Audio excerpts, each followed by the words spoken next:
All right. We are live, I think. It would be really helpful if somebody could let me know if you can hear me and see everything okay.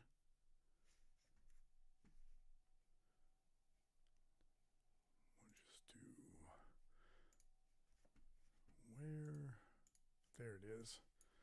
Let's set this here. Probably should have done this already. Real pro stuff right here, but that's okay. That is okay. I don't think anybody's in here to see this right now. Maybe I will have to edit this sort of thing out. I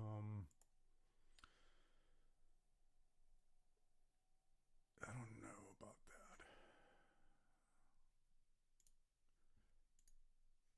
Yeah, that's fine. We'll just do this.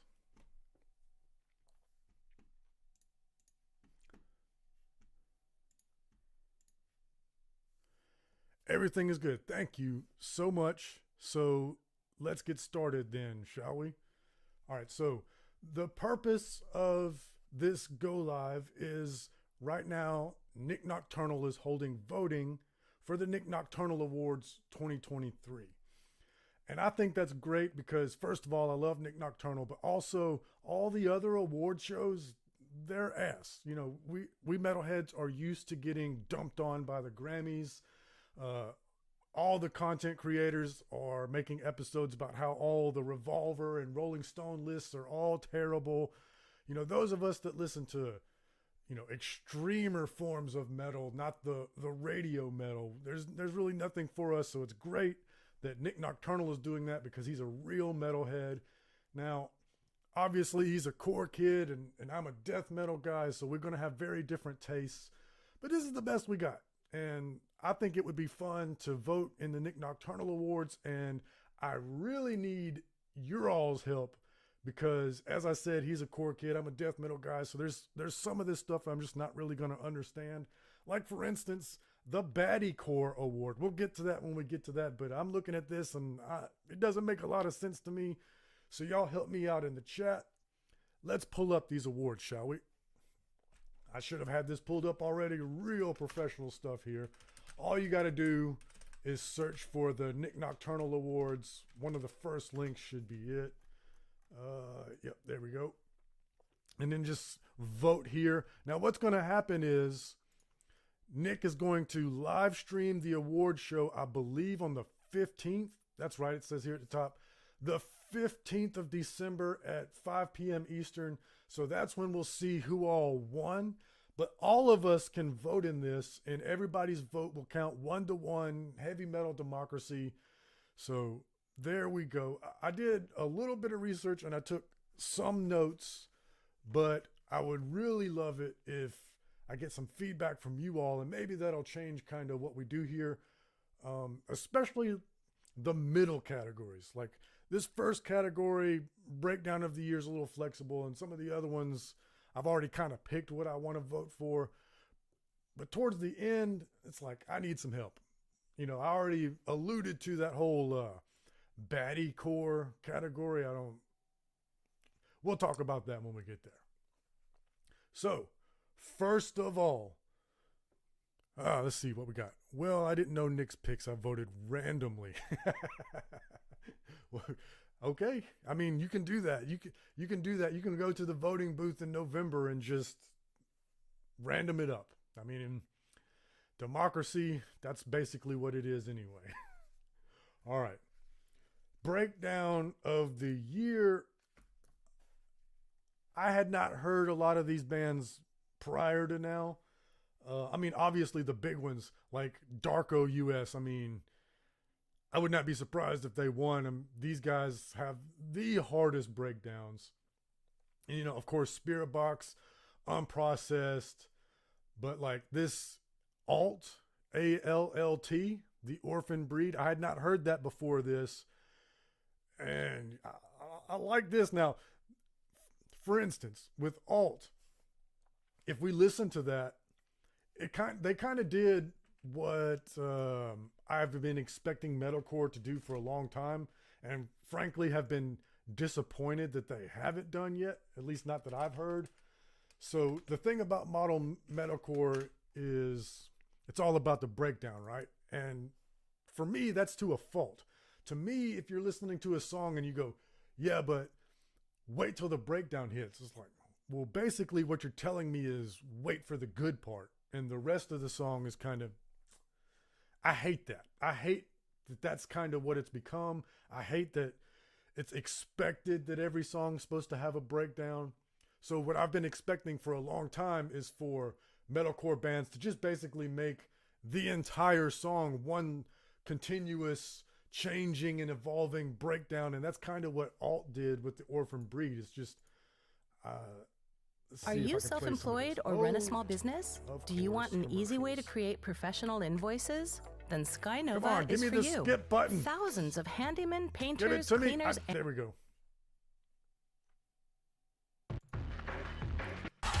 So it's just going to start right away. I love that. Let's get to the heaviness already. Like, why are we doing all this pop singing and waiting for the heavy part? And this isn't even the breakdown. And my internet is not being helpful during the stream. Imagine that. Come on, spinny circle of death. Jeez, here we go. Real professional stuff here. Please. I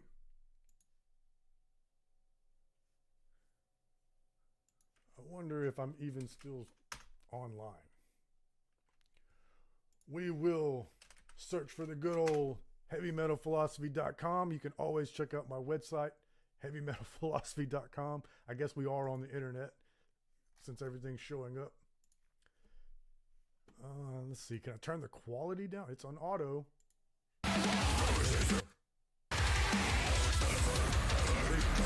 This would be another band's breakdown.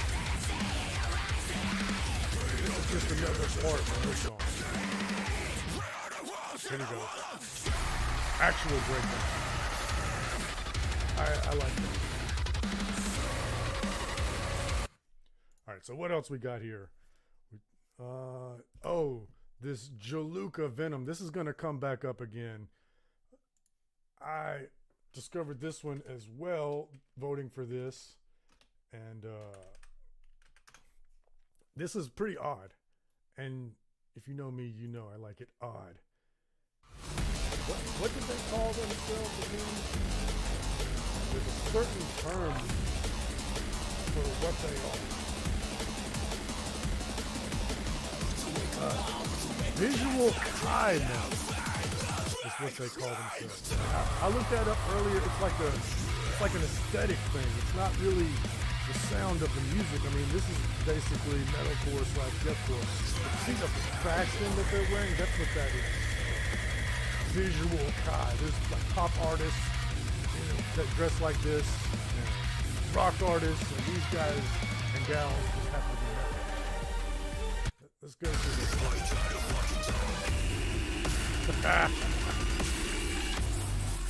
The deathcore is now seeping its way into every genre of metal. And then, of course, Darko and Unprocessed. I like the Unprocessed breakdown because it's very different than other breakdowns. It's not drop everything down in the EQ and then do an animal noise and then that same doom doom sort of breakdown, because Old Spice lotion with vitamin B3 gives you 24/7 moisturization. Let me turn that down. Oh, okay. Oh, what if I go headphones? Bounty Mega Roll. 4 rolls in Real one. professional. All right. So Unprocessed is kind of like if Polyphia had vocals. It's that kind of guitar show-off band. So they do their breakdowns different too.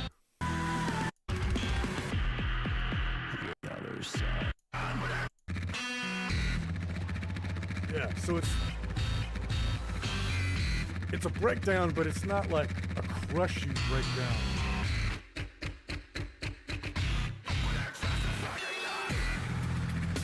Isn't that odd? I like that just because it's different. because all the other breakdowns are so similar. I like that. But for me, I think I want to go with Humanity's Last Breath. What do we got here? Yeah, the poppy vocals don't do it for me. Okay. And you can't hear me. So let's see. How do I change the audio of this? This is like literally my second whoa. No, I don't want that. This is my second ever stream. Okay. Mixer, maybe. Monitor audio levels.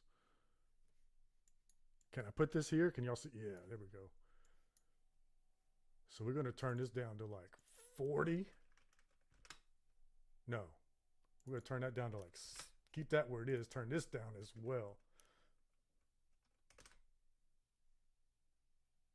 Actually, let's just turn this off. How about that?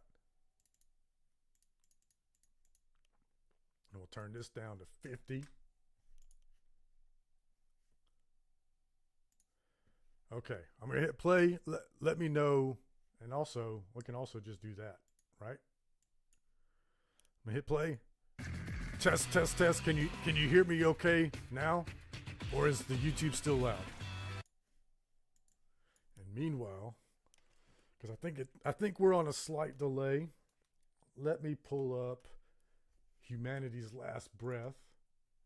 It's Labyrinthian.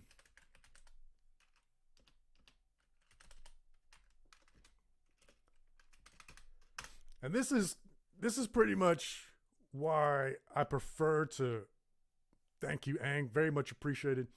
This is pretty much why I prefer to record these episodes and then edit them later, because I can make them much more professional.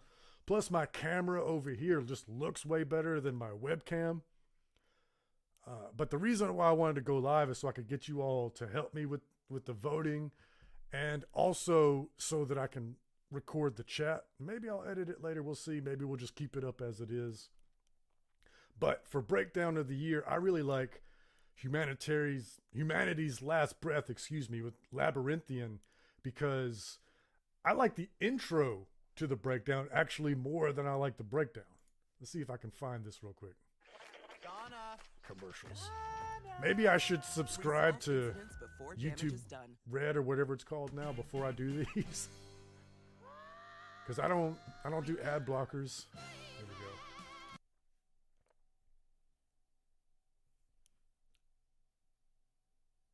Please. Oh, goodness. Okay, well, while we wait for that, let's see where these guys are from. Unique leader. No Wikipedia page yet. Okay. Here we go.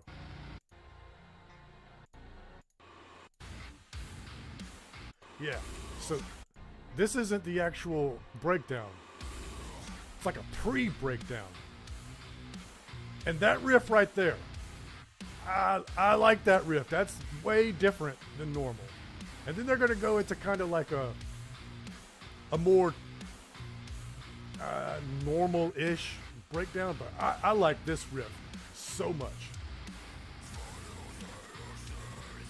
Right? And that's heavier than a lot of other people's actual breakdowns.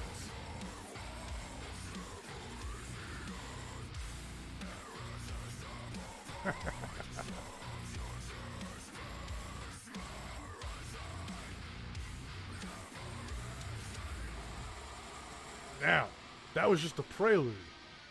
Now they do the actual breakdown.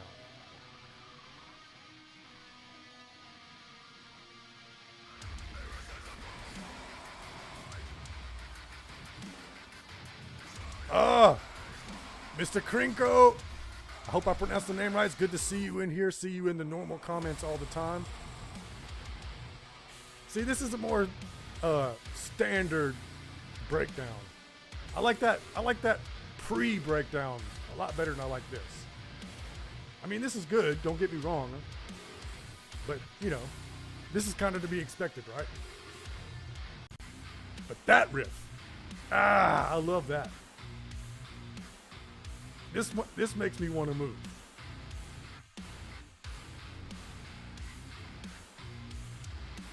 Oh, you know what? I can't read. King Rico. That's the way you say your name, right?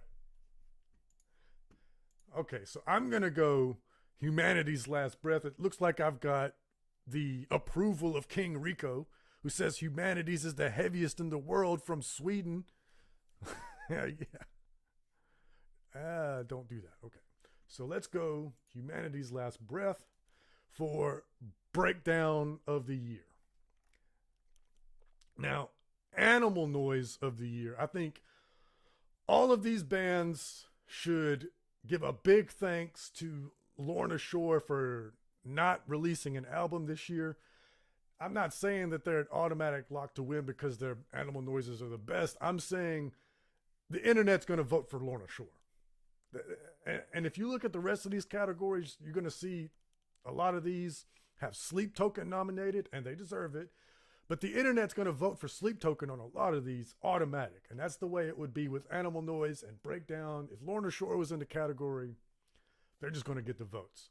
So every one of these bands should give a big thank you to Lorna Shore for putting out their album last year. Oh, and you're also European. Okay, we got a European audience. All of my American brethren are probably still in bed or eating brunch right now. Let's see. Okay, so first of all, Nick, for putting Lil Uzi Vert in this category, how dare you, sir? How dare you? I get the novelty. I also chuckled when I saw this cover. Come on, man. Respect to Lil Uzi for the attempt, but look at the company you've got him in. I mean, Mental Cruelty, and Lil Uzi Vert. All right. So I want to pick the one that's different. A lot of these animal noises, it's all the same, really, Like I said earlier, deathcore is starting to sort of seep into all the other genres. So you got a lot of bands out there doing and great. I mean, it's metal. I love it.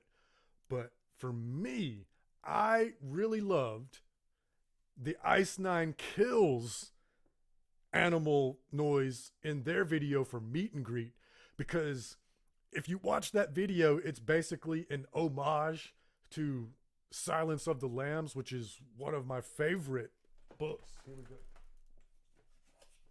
I mean, can you see that? One of my favorites. Hannibal Lecter, one of my favorite characters. So rather than doing that sort of brutal death metal / deathcore animal noise, my man in Ice Nine Kills did that Hannibal Lecter noise before the break, and I was like, okay, now that's different, and I absolutely love it. Ang likes Viking, and I can't argue with that. I mean, Slaughter to Prevail, dude. But for me personally, I'm going with just who would have ever thought to do that as your breakdown call out? Ice Nine Kills would, because they love horror movies. All right. Guitarist of the year. This one I don't really have a pick on lock, so y'all let me know what you think. But this one's tough, especially for me, because this is more of like a metalcore list, and Cannibal Corpse put out a record this year, and y'all know, I mean, Eric Rutan is my guy.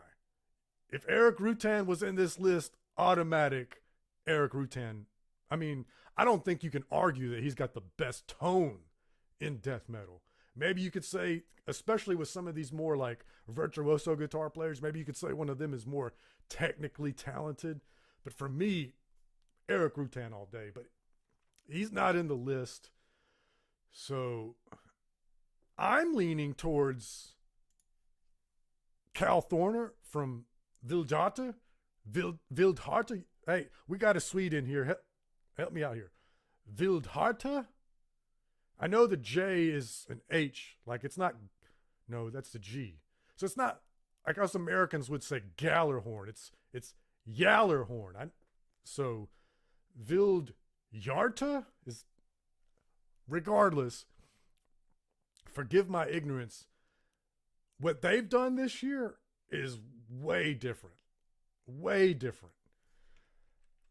When you listen, I mean, there's so many different movements to all the different songs that they've released. It's not that metalcore verse, chorus, breakdown, chorus. They're doing a lot of different stuff. So I'm inclined to vote for Cal.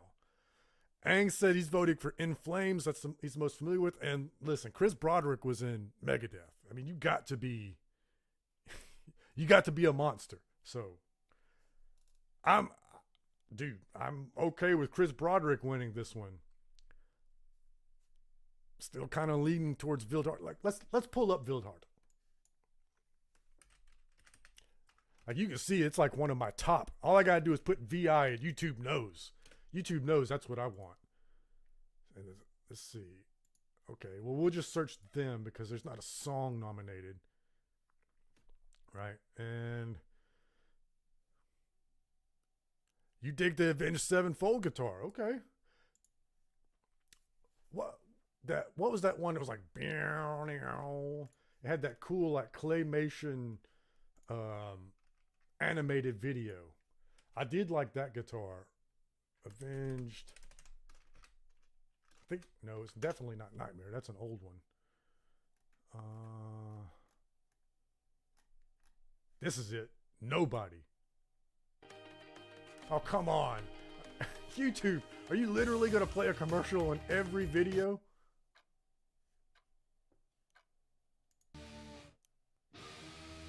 So I think that's a cool guitar effect, but the chorus guitar, where's that at?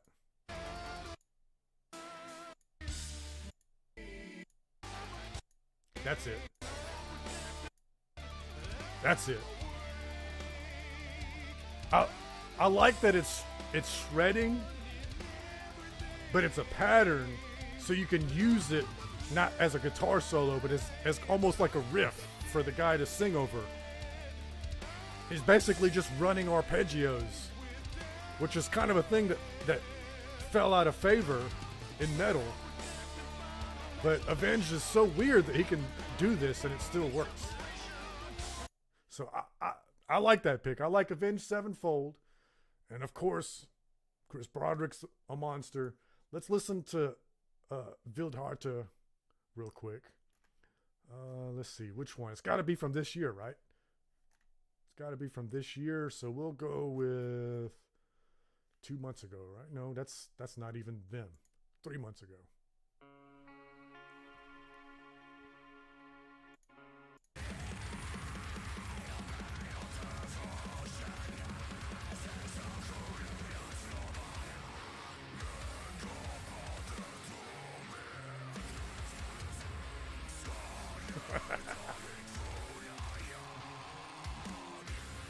And they could just do that and I would be happy.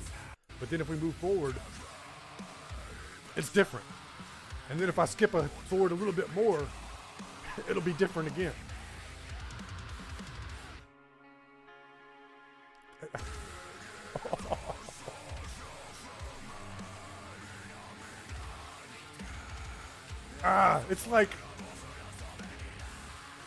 It's like if Meshuggah was like airy and like trippy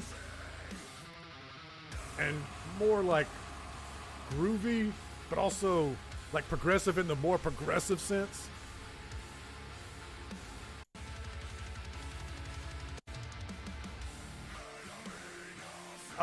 See what I mean? This is a whole other part. Oh.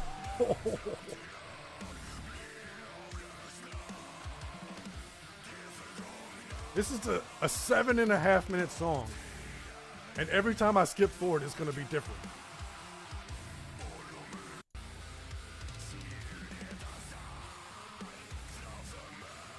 That's kind of like, that motif was kind of similar as earlier, but notice it's a different rhythm now.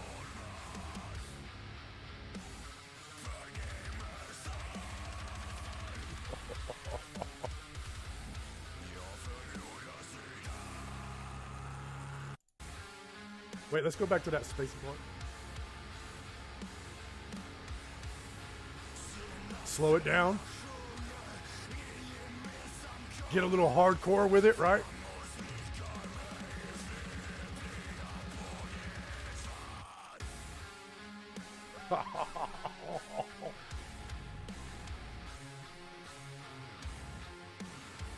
Oh. Oh.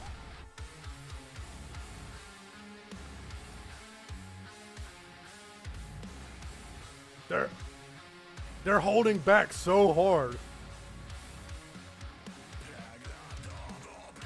You know they're just about to wreck you in a minute. But I love, because all the other metalcore bands, they just drop the EQ and play the same riff, and then you know here comes the drum hit and the breakdown. This is a different way to lead up to it.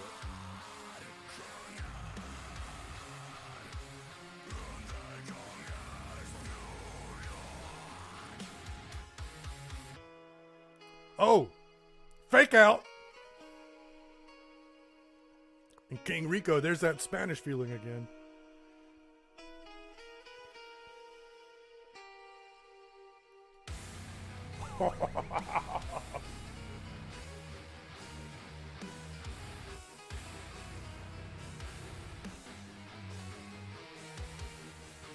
Man.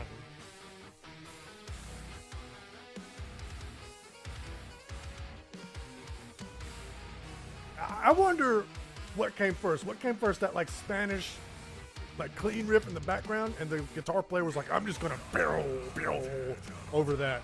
Or was the guy just screwing around, jinting, and the other guitar player was like, ooh, down, down, down, down, down, down.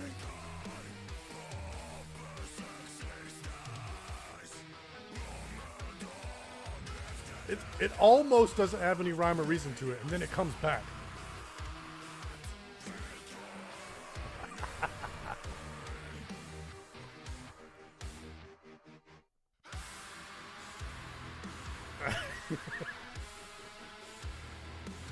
And then that lead part kind of mimics the clean part from earlier.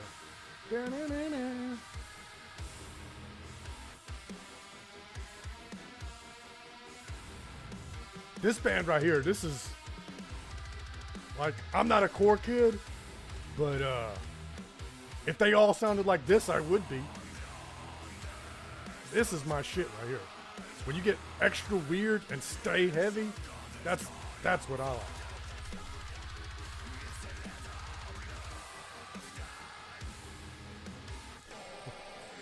All right, I'm probably going to get a copyright. I've played so much of this song. So let's get to the voting, right? Guitarist of the Year. I kind of want to vote for Cal here. I hear y'all on Avenged, and definitely Chris Broderick is the man. I mean, who's got a resume like that? They were in Megadeth and In Flames. I mean, two legendary bands. But this is innovative, in my opinion. This Wildhart. What do y'all think?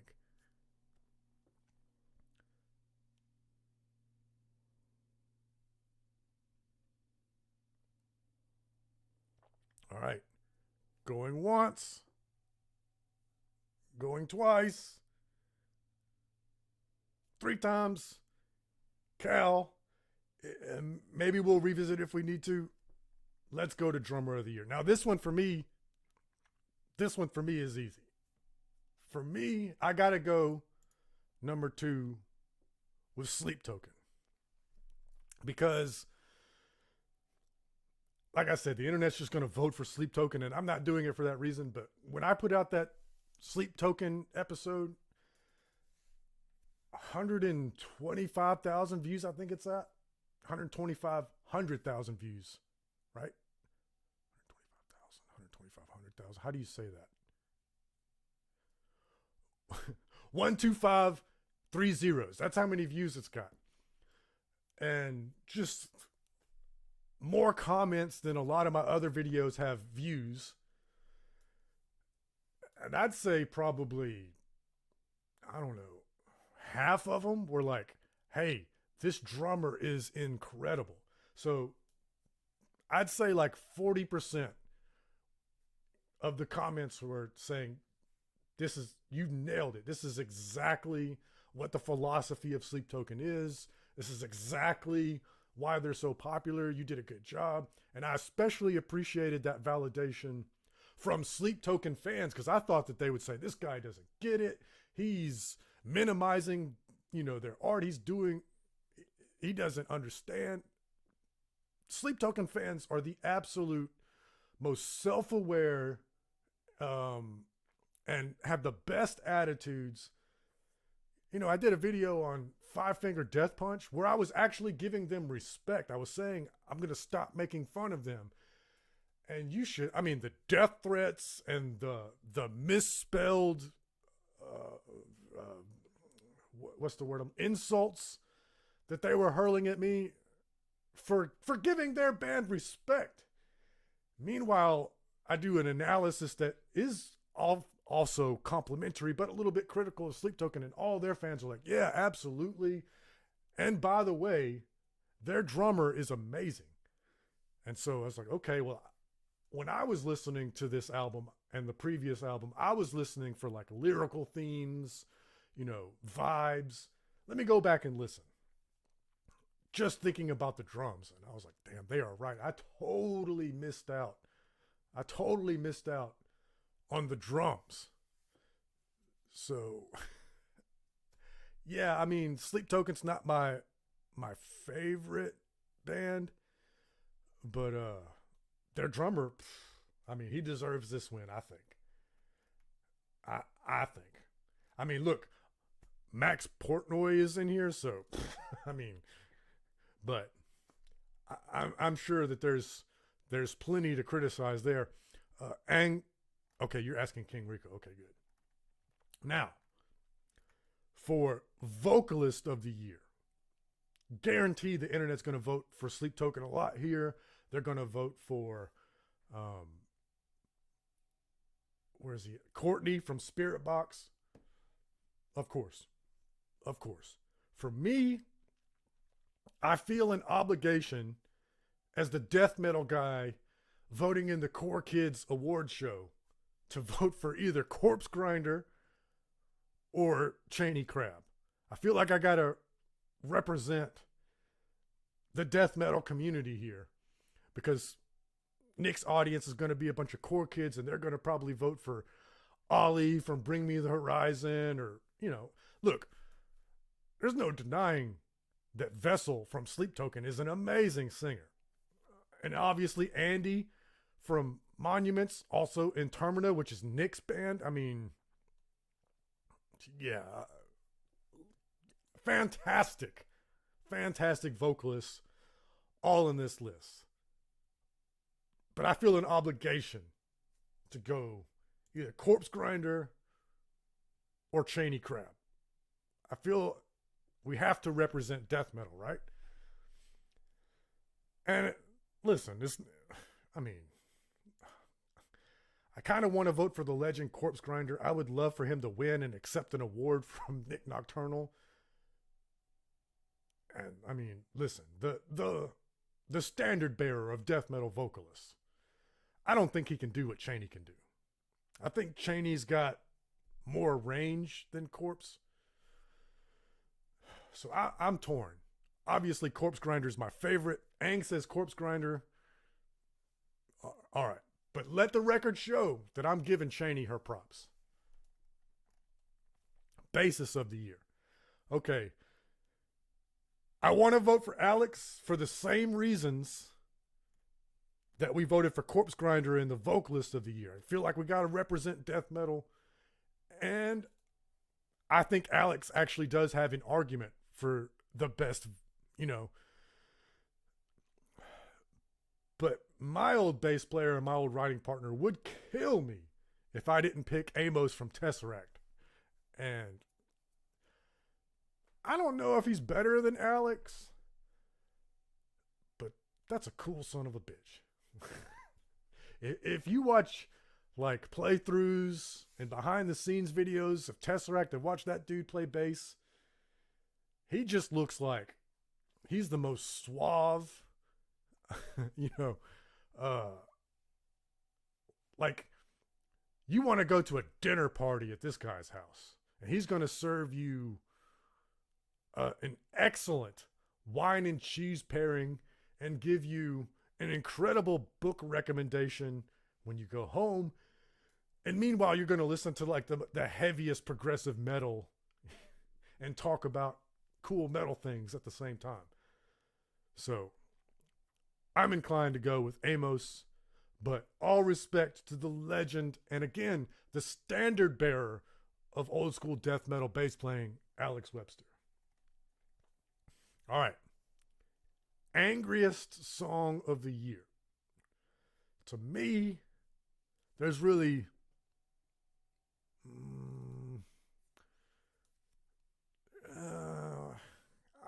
I don't know. The Plot in You. Oh, good point. The Zenith Passage. Good point. The Zenith Passage. I mean, technical death metal, right? You know, and it's kind of funny that Arcspire, where's Arcspire in this list? Arcspire is going to come up later. I think maybe because their album came out last year, but their video, I think they're nominated for Best Video. I think that may have come out this year, so maybe that's why Arcspire's not in this list, but they are in that other list. Okay, angriest song. I think it's really between the first two, The Plot in You and Filth. I could definitely hear an argument for Harm's Way. I mean, those dudes always bring it. But for me, the lyrics on The Plot in You.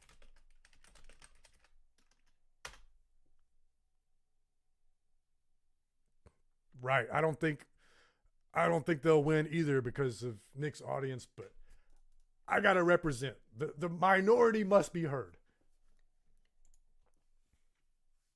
Technology is hurting our kids. Come on, Anxiety YouTube. and depression have been directly linked to screen addiction and social media. So Gab created All right, a you're kid voting safe- for Spite, so we'll play that in a minute. I'm specifically looking for the chorus here. Here we go. This is for my friends. Ooh.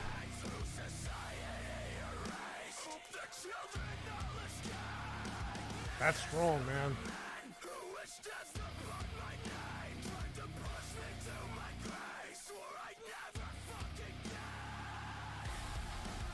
I mean, that's kind of like that's a metalcore chorus, right? But the lyrics to me really make this one.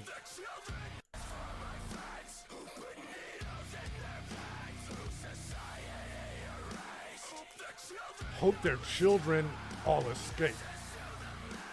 All right. So once again, asking for Spite. So let's see. Thank you again.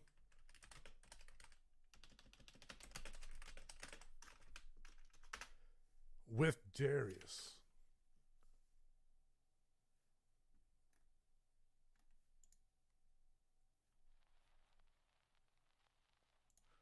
I mean, if it's got Phil Bozeman, it is going to be heavy.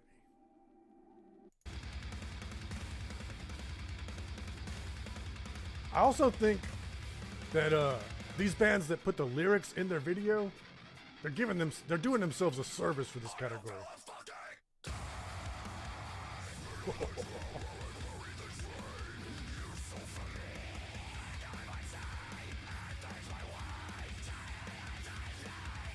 I mean, he is angry.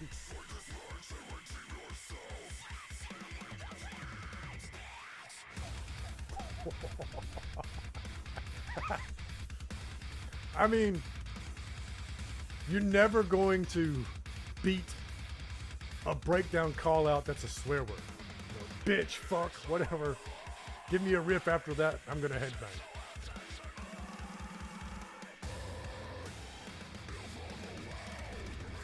Spite one take?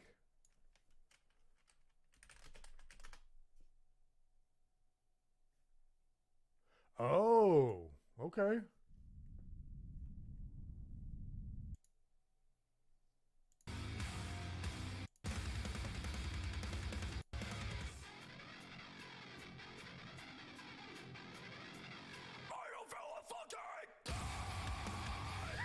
He is angry.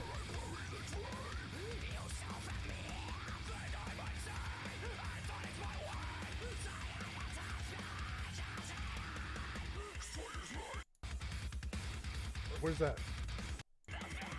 Where's that? There it is. Ah!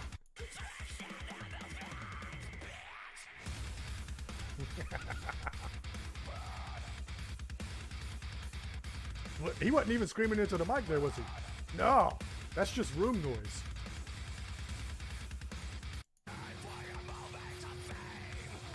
Wait. This one, okay.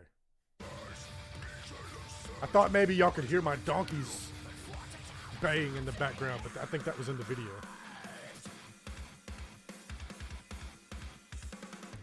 Right, Ang, I agree with you. So, Ang says, I don't really care about the lyrics. You just view the vocals as another instrument. I think those of us that listen to death metal, yeah, most of the time. And that's what I mean. These bands that have the lyrics in their video are doing themselves a service in this category, because the bands that don't have the lyrics, I don't know what they're saying. This guy's got really good enunciation, so I can hear what he's saying, but a lot of the other ones I don't understand. So they're relying on just the vibes, basically, of anger for the angriest song of the year.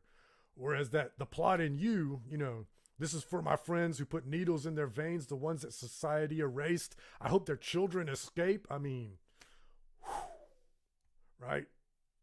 You could tell that this is not a song that they just wrote for the purpose of writing a song. Like, this is something on this guy's mind.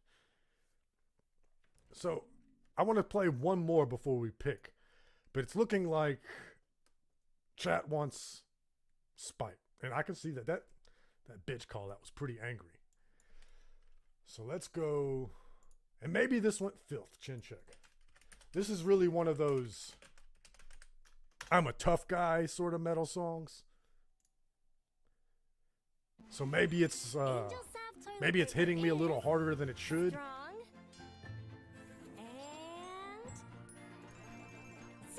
Get out of here, baby.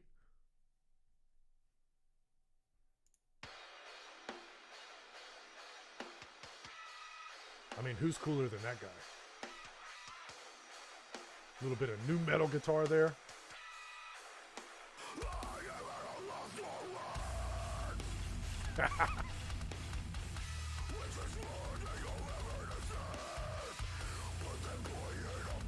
I like it when they just get into it. Why are we playing around? Say that again. Hold on.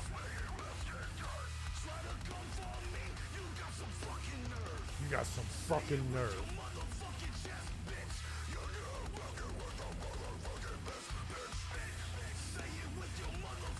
And maybe this guy's like overusing bitch versus the spite, where it like really, because it comes at once.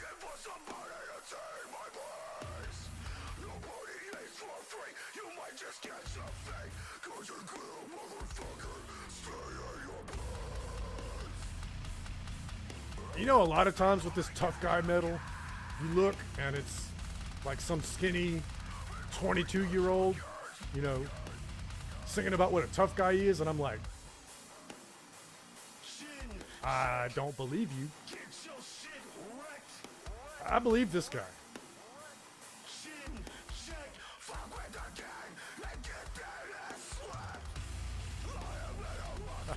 Fuck with the gang and get that ass wrecked. That's fun to me. It's definitely not as angry as the plot in you. My man's talking about losing his friends. The angriest must be hardcore. Yeah, agreed. And that's why I think Harm's Way will also have an argument that slam meets hardcore. Yeah. So, I think I'm going to have to go with you guys here and go with Spite. I mean, to me, it's neck and neck, The Plot and You and Spite. But let's go with Spite. All right, here's the part where I don't understand. Here's the part where I'm going to really boomer it up. Baddie Core Song of the Year. So last night I was listening to these songs, and the first song, I don't like this. I mean, I don't like this.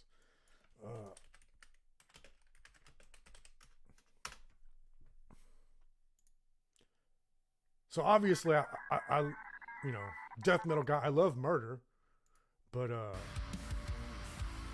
this chick's gonna murder this dude. That's cool. I like that. This. I don't like this. This isn't for me. And I'm gonna come back to this whole rap metal thing. Those of you that have been subscribed to me for a long time, you know that I did that Rap Metal Sucks episode.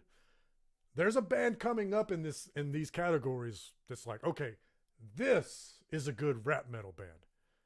Attila, maybe they've got other songs where they are good. I don't like this. That's beside the point. The point is Baddie Core Song of the Year. So I start at the top of the list with Attila, and I'm watching, and you got this chick, right? And I mean, she's a baddie. Dude, Wood. She's a baddie. So I thought, okay, and it's about goth chicks. So I was like, well, maybe baddie core is like hotness. And then you got Bad Wolves, Die About It, and Poppy with Spit. I like this one. So I was like, okay. And then Crosses, Invisible Hand. That's Chino's side band. So, you know, Deftones is the sexy band, right? So is this the sexy category? But then if I look up this Unity TX rock shit,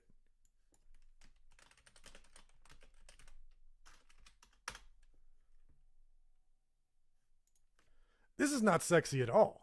When you write, like your tone influences the how readers respond. subject matter, Primarily, just how I agree, fast King Rico. and We're gonna go tight you Poppy. wanna sound. But I want to elaborate Message right on every what time. this, because I want to vote for Poppy just because, listen, I don't have to elaborate. I want to vote for Poppy. But if the category doesn't mean what I think it means, then maybe I should vote for somebody else. But anyway, listen to this. This is not sexy. It's not about sex. This guy is, all due respect, sir, he's not hot.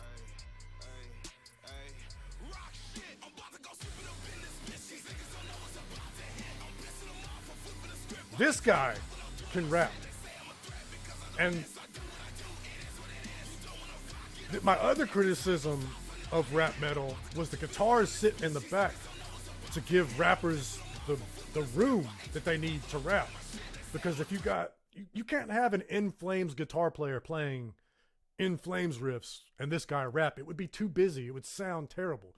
So with these rap metal acts, you get this a lot where it's just chords so that it can give the rapper the space he needs. So my argument with rap metal was always either the rapper is terrible because anybody that's really good at rap is just going to do rap. They don't need to do the gimmick. Or the metal is terrible because they don't have enough room to do riffs. Well, okay, this band, he's a good rapper. And let's see if I can find the riff. See how it's just dun, dun, dun. The guitars have got to sit in the back. But here we go.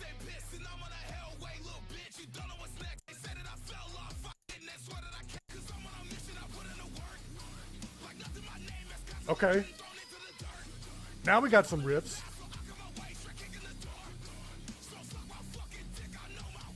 Oh, wait. Is that why this is baddie core? Because he said this to S his D? Is that the sexual nature? I think that's a low bar.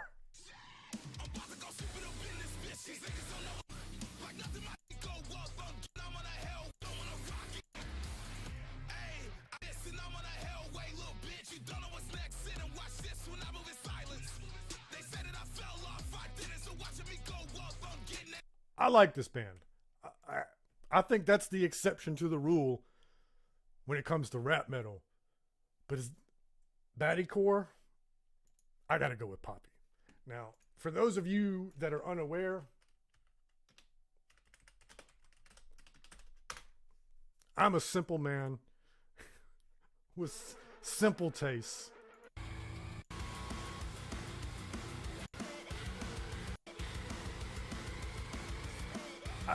This is my baddie in this category.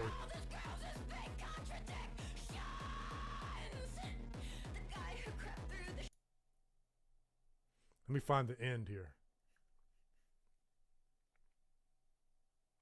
Oh. Oh.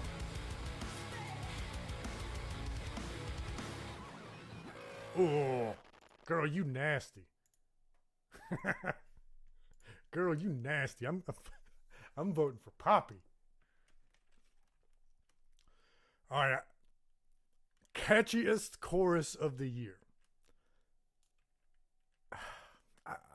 I hate this category. All due respect to these bands, you know, I don't like criticizing other musicians because, you know, I could put that caveat out there. I'm sure they're nice guys, and any criticism that I'm going to levy is not a criticism of them as people, but as a musician, that doesn't help. When somebody criticizes my music, it hurts me. So I hate doing it, but I mean, I got to be honest with you all, right?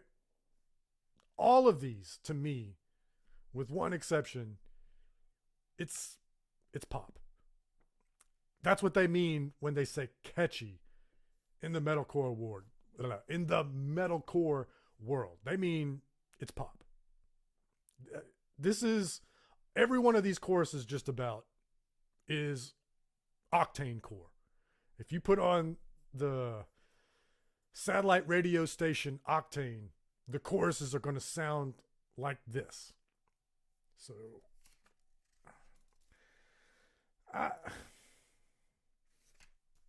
this wasn't from me. Now, I do want to point out, boy, what?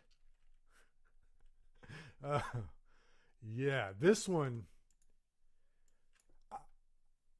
I want to pick this one just to be a weirdo, but I can't really. So let's go, boy, what? Neon Tide. This one caught me by surprise. See this character here in the thumbnail? Now, I can't pick this one on principle. For us, there is no call because there's so much AI in this. To keep you connected, no matter what. A lot of free advertising going on in my stream today. I'm not liking that. All right, so see, it is the guy singing, but he's using AI to make his voice like a SpongeBob character, and it makes me wonder. Sorry, how much AI he used. So I can't vote for this on principle. But if you're gonna use AI, it should be like this. This guy's not trying to hide it. He's not playing a trick on the audience. This is like parody almost. It's fun. So I don't judge this guy as harshly as I would somebody that just wants to create a hit and uses AI all over the place rather than the performance. But okay, like if he sang this and you didn't know the lyrics and you didn't know the context, that would be catchy. But then this part.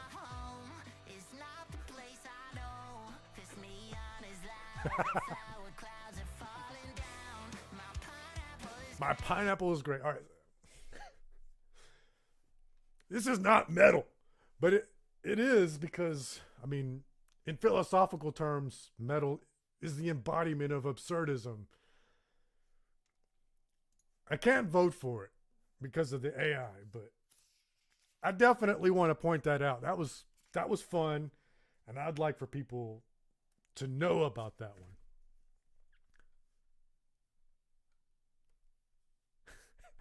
I feel you. I feel you. Yeah, this is not my generation, right? Okay. So I think I want to go with Eminence. I'll tell you what. How do you, there we go. Desolation. It does do I feel like you can be catchy without doing the pop choruses. But this one is less blatant about it. Like, I feel like these guys feel this. And also, respect to this guy for screaming and playing the violin at the same time. Absolutely. Those cattle decapitation choruses, is cattle nominated? No. Those cattle decapitation choruses are very catchy. But because he's doing the Fry black metal voice, it's not radio friendly. Despite the fact that the melodies in those cattle decapitation choruses are super catchy. They get in there and they're earworms. They don't come out.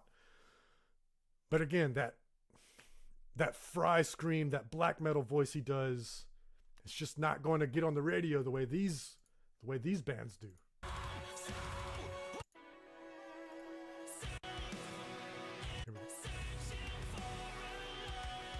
I mean, that's Octane Core.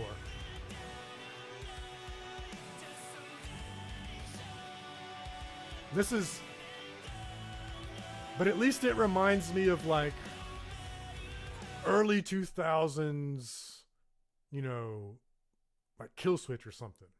Like all of those were catchy as well, but heavy, and the melody feels like he means it. It's not just all these other ones.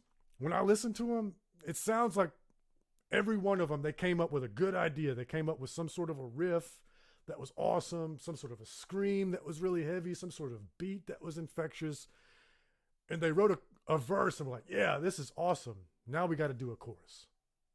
And then they wrote a catchy chorus. This one to me feels like a song. Gothenburg sound, especially, yeah, good point. So I think we're all in agreeance that Eminence should win this one. Okay. Feels or reels? What do you mean, Nick? I was listening to these and I was thinking, well, is it emotional songs? So if that's the case, I'm thinking From Joy or Beartooth. I mean, I love Beartooth, so I might be biased there. But especially Beartooth. Let's pull up Beartooth, because this one is such an existential song. This is about regrets on your deathbed. This one isn't I lost my girlfriend and I'm emotional like so many other ones are. Now this one's a little too poppy for me, but content-wise, I feel this one. Happy Honda Days. Buy online, reserve from select dealers, or visit your local. I just want y'all to know I am not endorsed by any of these, not by Honda or anybody.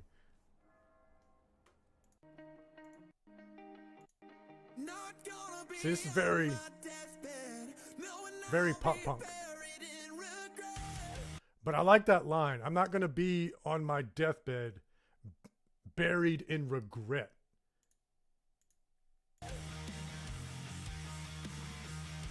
Very pop punk. Thinking about the things I never did while I'm taking my last breath.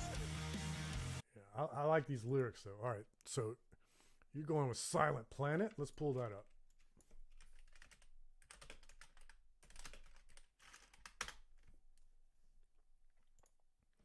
I like the video on this one.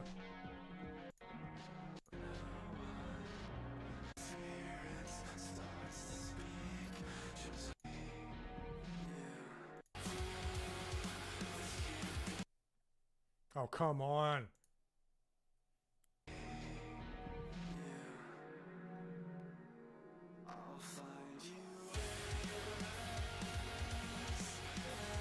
Now, what I like about this, the intro coming into the chorus. Right here is where most of these other bands in these categories would do that. They would do that screamo scream and make it catchy, so it's kind of still metal. I feel like this guy's doing what the song calls for versus pulling a move, if you understand what I mean.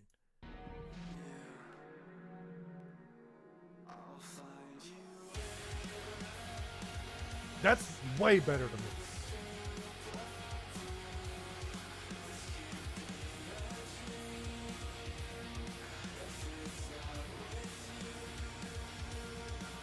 Yeah, I can see why you like this one.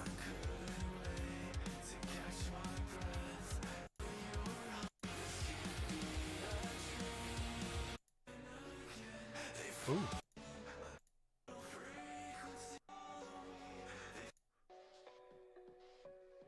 Nice harmonics here.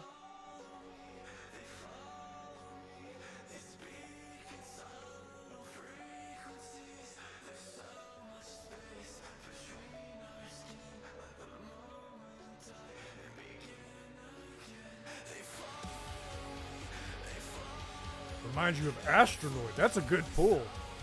A little less spacey, but yeah, I can see that. Astronoid has that higher timbre to his voice, but this is nice like that. Yeah, that's a good pull. Okay.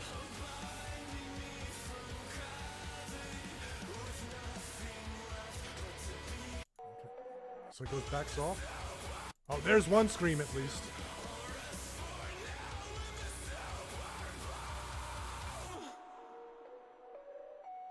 But he doesn't stay in it. I appreciate that. Ooh, that was nice.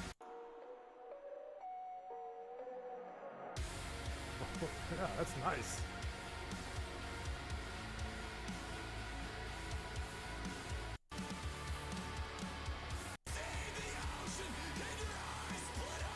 Yeah, so you got to go for a final crescendo where he just unleashes all of his emotion.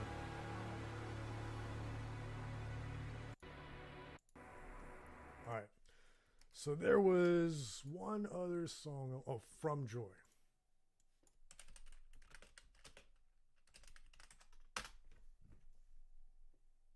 Oh, okay. Now I remember this song. I love this song. I don't know if it's the most emotional, but I love this song. This song, it starts out with, it sounds like elevator music or like something where like you call a service and they put you on hold. I mean, look at this crappy like 1990s video game CG trailer video. And then you got this like elevator music, right? And I'm like, I mean, okay, I can feel this. Why is this in this category? Let's pull up ahead. Right? Oh, here we go. All right, now I feel it.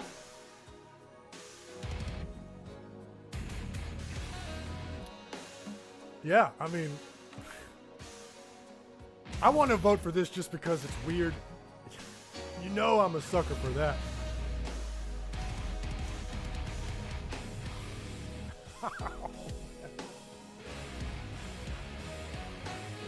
And that was a sexy run right there.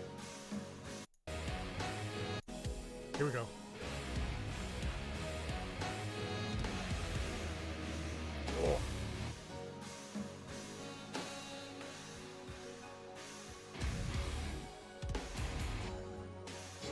I can't decide if my girl would like this or not. I think the sudden jolts I think it would turn her off. Oh, so we've changed some minds from Joy. Okay. From Joy. All right. Best metalhead to follow. This is where the categories get interesting. So, I like everybody on this list. Anthony Fantano, he covers metal. I would not accuse him of being a poser, but he covers everything, right? He covers pop, he covers rap.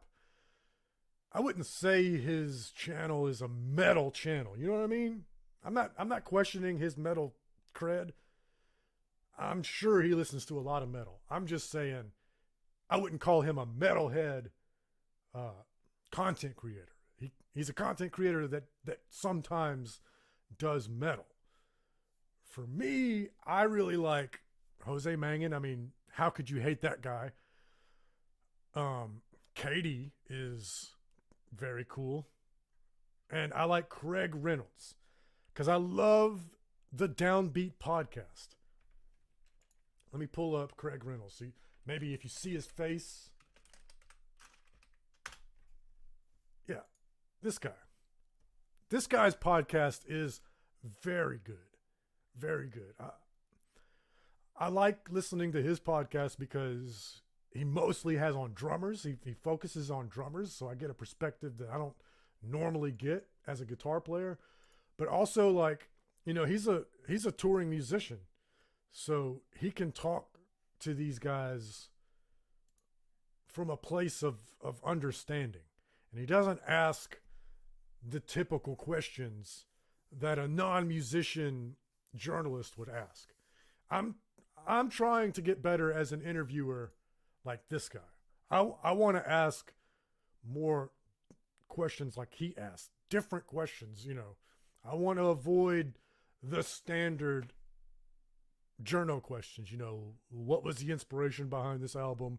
What's next for the band?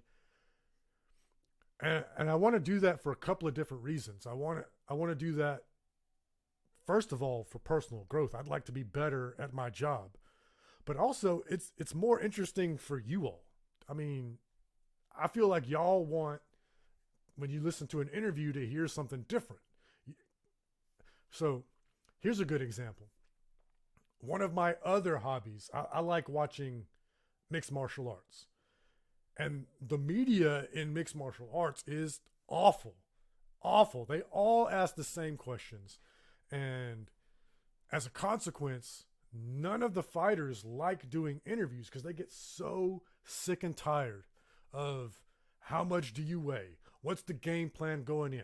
What do you think about what this fighter tweeted about that fighter? It's always the same questions. And if you watch multiple interviews with your favorite fighter, you'll see that he's giving a lot of the same answers because it's the same questions. I want to avoid that. If you listen to one of my interviews, I want you to hear something different than if you listen to somebody else's interviews. First of all, for my own personal growth, but also, like, if you've got a favorite musician and you're Googling them and then watching interviews, you know, you're going to get annoyed if the interviews are basically the same with a different background. So for that reason, I really like Craig Reynolds. I think he's very good, and he deserves a lot of credit for his podcast.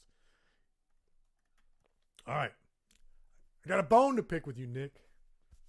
Best metal content creator. Where's John Barbas? Where's HeavyMetalPhilosophy? Now, I know that I'm knocking on the door of like 8,000 subscribers. So I'm definitely way down on the total. I mean, Steve Turboy, good grief. He should win. He's so unique. I love Steve, okay? And Tank the Tech is super valuable, giving the behind the scenes, the knowledge he has.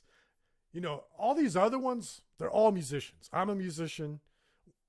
I don't think Finn is a musician. Maybe I'm wrong. Maybe he was in a punk band back in the day. But everybody else on this list is a musician. And Tank's a musician too.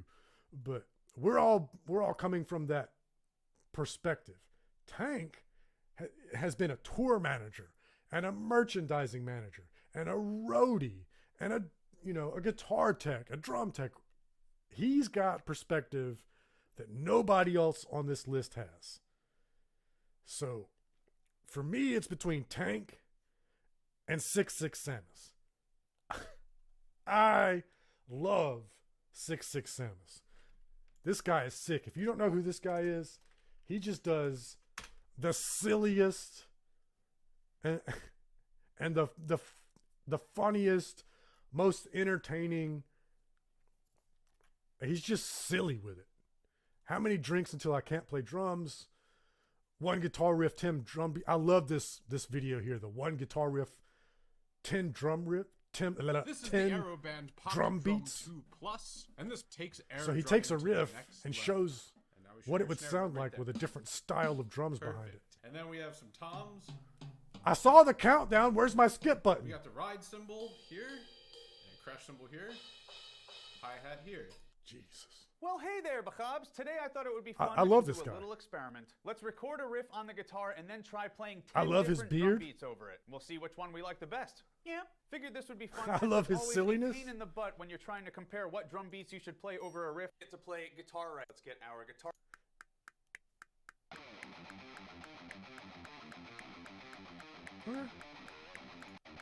Like your ska shorts guitar? Excellent for us. You like? And let's see what it gave us. Okay. Now, okay, so what drum beat should we try first, huh? Maybe just a plain old rock beat to get things started? Right. Good groove. Okay. Now he's going to go double time. But it gets weirder. Breakdown beat. Slow. Really match.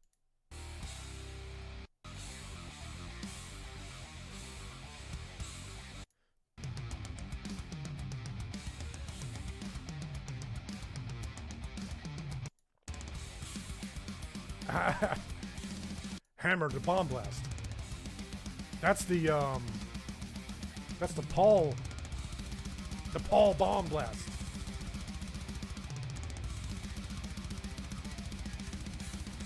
Right. I love this guy. Me personally, I've gotten more value for what I do from Tank the Tech. I think Samus, a lot more fun. Just super talented, great editing. The most entertaining on this list. Maybe Stevie, but just for this year, this is, after all, the 2023 awards. For this year, Tank has delivered some very valuable content, some very insightful content. So, all right, this one's easy for me. The best metal news source. I mean, Metal Digest isn't on the list, so I got to go Rock Feed. I get a lot of my news from Metal Injection and Loudwire. Definitely don't get your news from Revolver, but for me, I like Rock Feed, and I'll tell you why I like Rock Feed. My man in Rock Feed is a fan, and because of that, he's not in the business of let's put headlines up there that make rock stars look bad so that we can get clicks. He's very fair. You know, he plays the YouTube game. He definitely has his titles that make you want to click, but he's fair. And he covers it the way that me as a fan, I would want it to be covered. You know, it's not about being salacious. It definitely would not be accused of being like paparazzi, you know. And of course, he does a lot of Corey Taylor content. All of these guys are guilty of doing that. What does Corey Taylor think about cake sort of headlines, right? But there's a problem. Like, we can criticize that, of course. But the reason why they do that is because that's what people click on. You know, those of us, heavy metal philosophy community members, true cult metalheads, you know, we're above that sort of thing. But for the masses, they're going to click on that "what's Corey Taylor's favorite color" headline. That's the reason why they do that. That's the only way. The media environment right now is super tough, super tough. You're going to see a massive contraction this year in the media. Not only in metal, which is already a super hard market because it's a niche market, especially extreme metal, but sports. You know, we just saw Showtime Sports shut down. There's going to be no more Showtime Sports, and all of their media got laid off. You know, this is a storied sports outlet where some of the biggest boxing matches in history have taken place, including this year. This year, they've had some of the, you know, most lucrative boxing matches. I'm talking like Tank Davis versus Ryan Garcia. And even they are having a hard time making it as media companies in today's market. It's really hard to get enough clicks to make enough money on advertising in this market. So that's why you're seeing all of these Corey Taylor uses this color condom headlines, because they're desperate for clicks and they'll do what works. Rockfeed does Slipknot coverage, but he doesn't do bullshit Slipknot coverage like that. Like, he does the stuff that we actually as fans want to know, you know. So I like Rockfeed. I think he does a good job of being quick, but not being guilty of that journalist thing where he's like, I got to be first so I can get all the clicks. He'll wait a minute to get the relevant details before he publishes, but then he publishes in a timely fashion so that we get the news we want, and it's fair, and it comes from a fan perspective. I think he's got a great voice. I like Rockfeed a lot. All right, that was a rant. Sorry, journalist rant. You know, I'm feeling that one. Music video of the year. So, to me, I got to go with my death metal guys. Again, I kind of want to vote for Ice Nine Kills. I'm not the biggest fan of their music, but I am a big fan of what they do. I love the meet and greet video. It's like an homage to Silence of the Lambs, but then they also have a part 2. So after the meet and greet video, there's a part 2 that's not music. It's just the epilogue of what happens in the meet and greet video. And then it becomes almost like a Scream horror movie where the serial killer reveals the plot to the main character. And then, of course, there's gory killing and stuff. And I also think it's clever what they did. There's a censored version on YouTube that you can watch, and that'll at least get you the story. But you have to go to their site to watch the uncensored version, and that's just brilliant. Brilliant as a business plan. Ice Nine Kills is going to dominate the market for those girls that are like horror fans, right? They're going to dominate that. They are killing that market. And they're very clever and innovative what they're doing. But I got to go with Arcspire. First of all, technical death metal at its finest. But you've got this like cyberpunk club scene.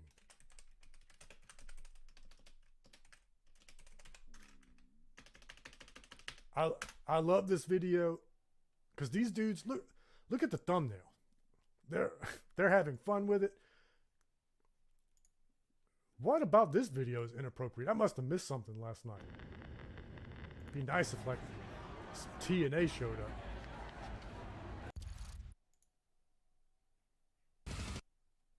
Give me some of that crazy double tapping bass. Look. Please pause. Thank you. Pull it back. Where's it at? Where are we at? Please. Come on, YouTube, cooperate. I want to point out that while they're playing this technical death metal, Pineapple Pizza, thank you for the $5 donation. Thank you. I really appreciate that. And Pineapple Pizza, you are the first person to donate on a Heavy Metal Philosophy live stream. I've only done 2, but still, you're the first. Thank you. I really appreciate that. Somebody gave me a super thanks last year, and I really appreciated that too. I like that it was $1.99. It feels like $2. I appreciate that. But just, y'all don't have to do that. And for you to do that, it's a gesture that says thank you to me, and I'm not expecting that. So thank you. I really appreciate that.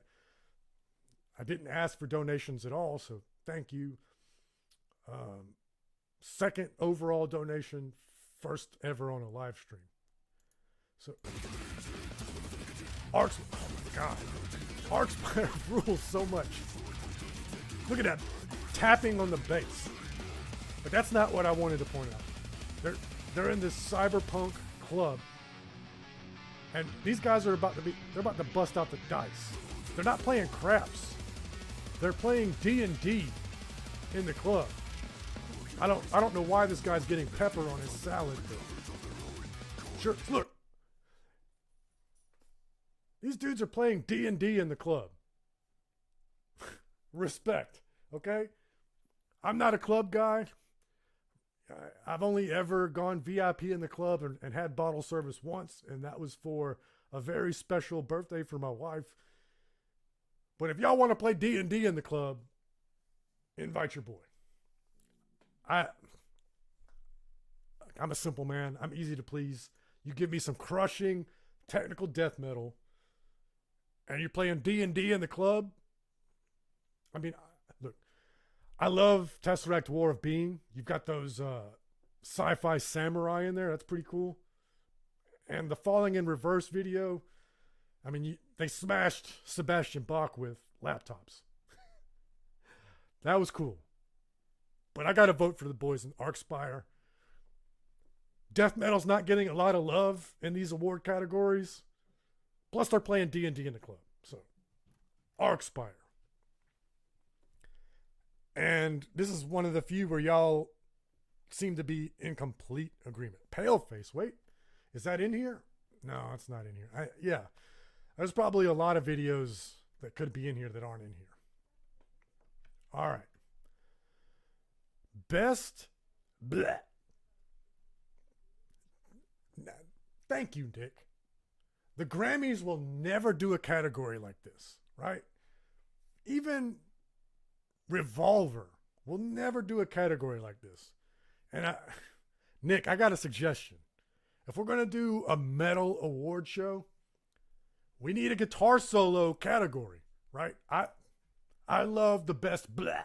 I love that. That's a very unique to your award show category. We need a best guitar solo. We need a best guitar solo category. We got best breakdown. We got best bleh. Guitar solo. Nik Nocturnal Awards 2024. Please, let's show some love for the guitar solos, right? We got best guitarist. That's close. But come on. Let's shout out some solos. Now, back to the bleh, right? Every one of these is awesome. There's not, I'll never get tired of a good blah right before a good heavy riff, right? Aborted has the all-time best blah. I mean, I can't argue with that. Who could argue with that? So because I liked every one of these so much, I wanted to pick Deadlands. And because it's different.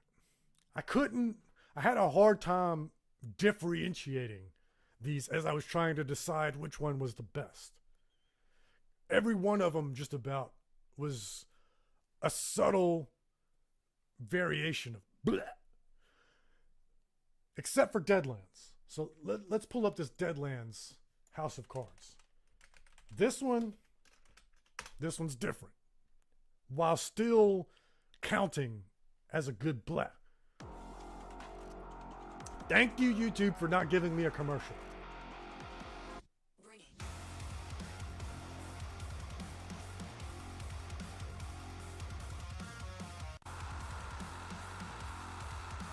Now, notice the witch in the woods aesthetic.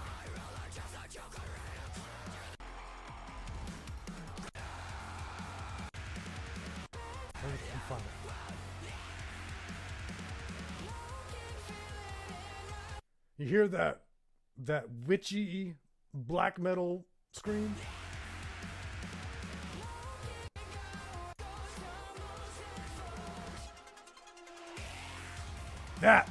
That's a different blend.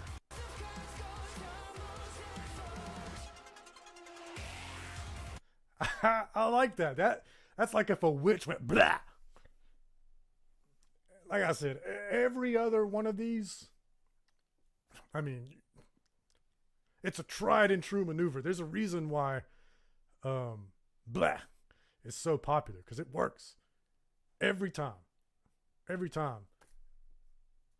But that one differentiated itself from the rest. So, has Orphan a bleh? It must be great. Okay. Let's revisit that one. Hourglass.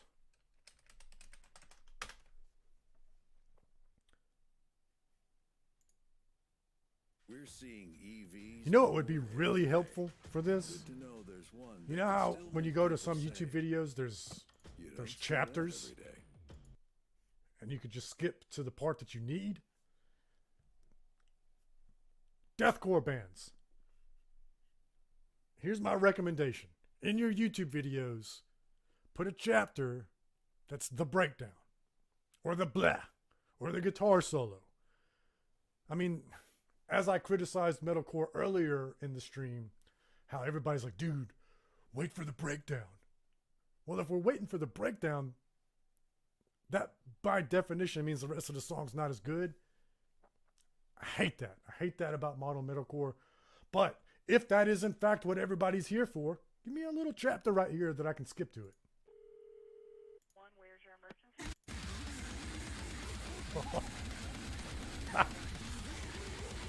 Okay, you have my attention.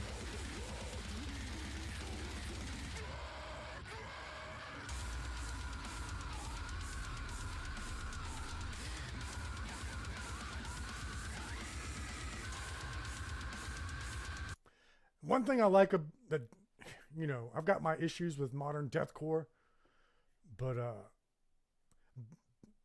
what was it? Brutal death metal that has the pig squeals, and it kind of fell out of favor. Deathcore brought them back. Indeed, Andy. It goes off. But let's find this bleh. That's gotta be right around here somewhere, right?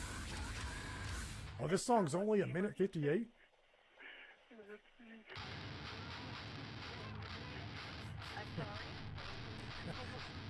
Okay, here it comes, I'm sure.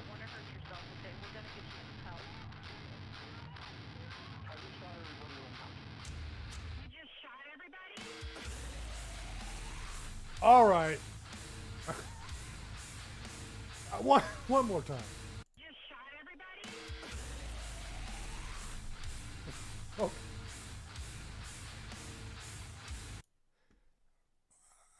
Okay. Now I'm torn. Witchy bleh or just filthy, like, I mean, that's like a 3-second bleh, right?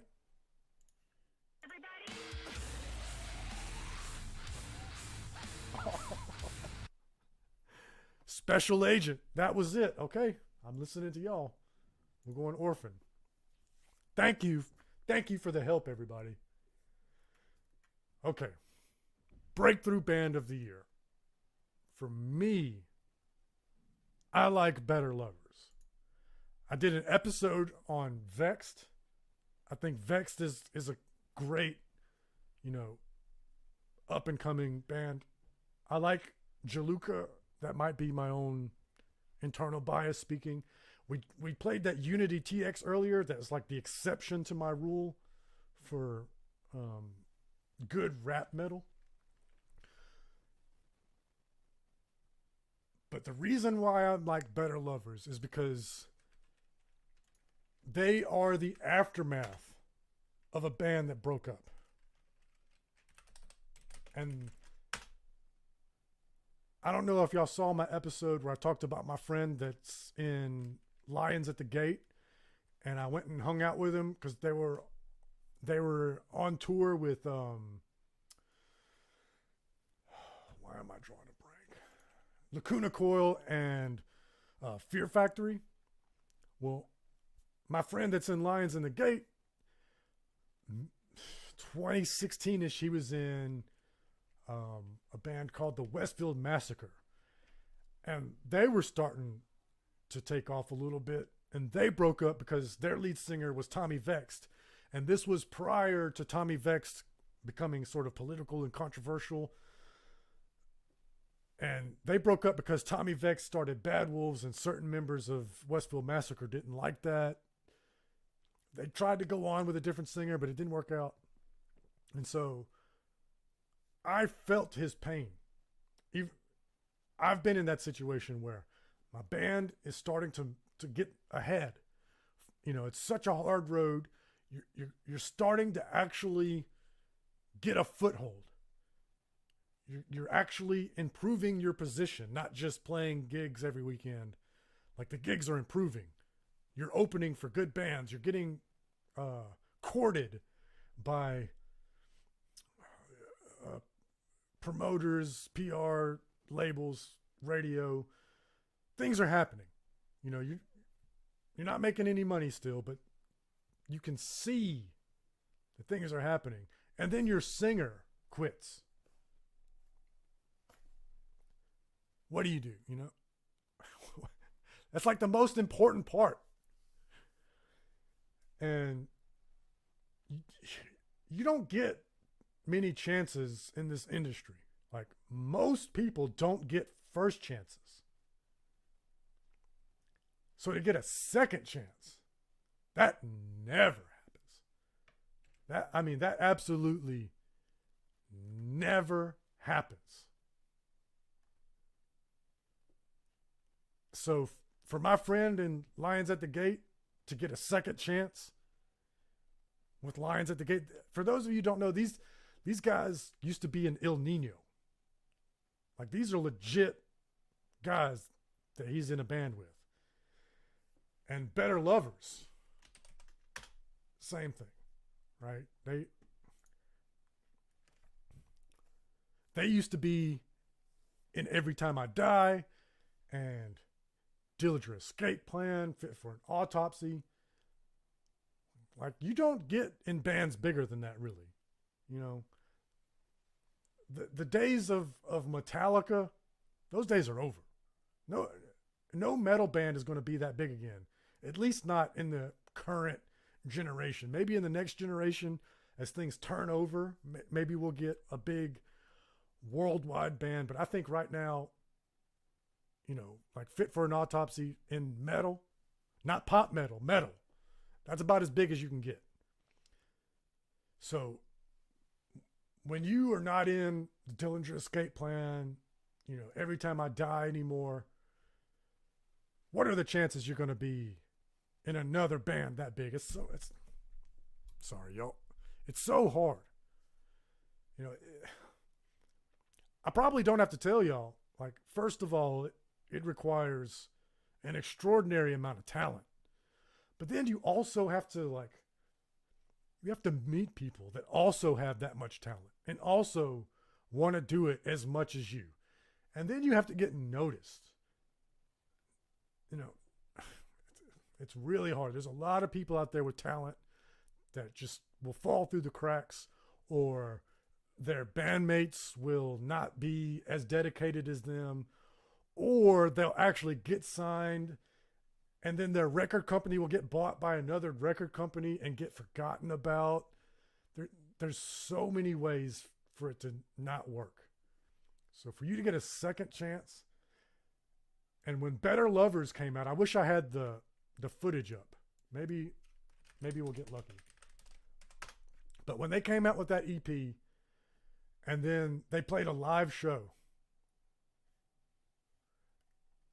and you could tell that not only were they pissed about previous stuff, but they were happy to be together, and they were excited for the opportunity to make something great.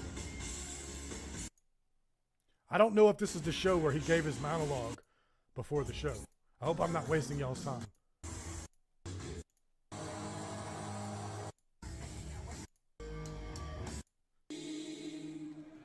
So this is probably not it. But their first show, they came out and dude gave a monologue that was like, oh, okay, these guys are serious.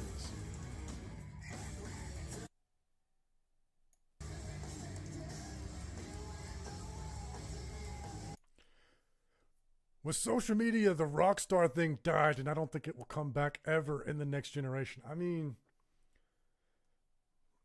probably, you know.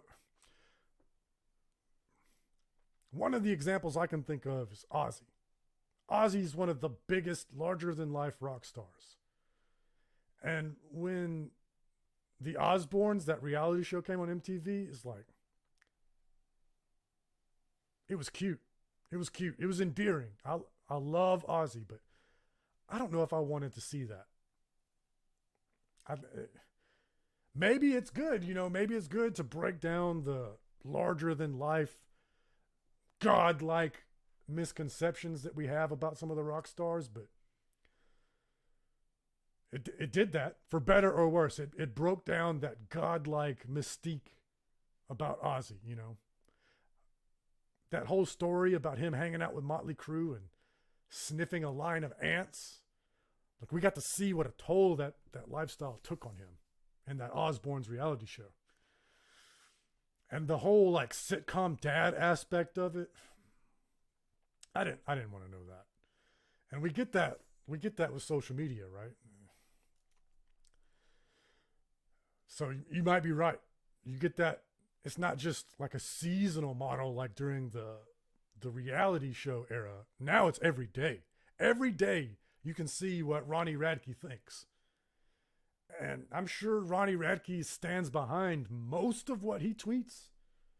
But I also bet in a couple of years he would look back at like one or two of them and be like, I probably could have handled that one better.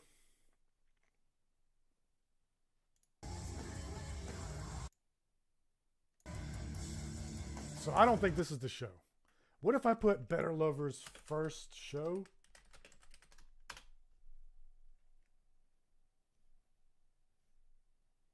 I think this is it because it was only 7 songs, platform, right? Intercom's platform. The complete customer service platform. The Sephora Gifts for All of Us 2? is here. And now's the time to save 20% on gifts for everyone on your list. Only through... Here we go.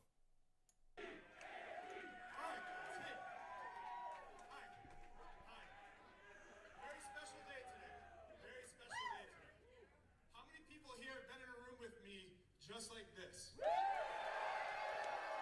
lot of people, a lot of feelings. Last 23 years, we had a lot of feelings together, right? We've mourned people, we've mourned deaths. We have been happy together, we've been sad together. Like, we've felt so much together.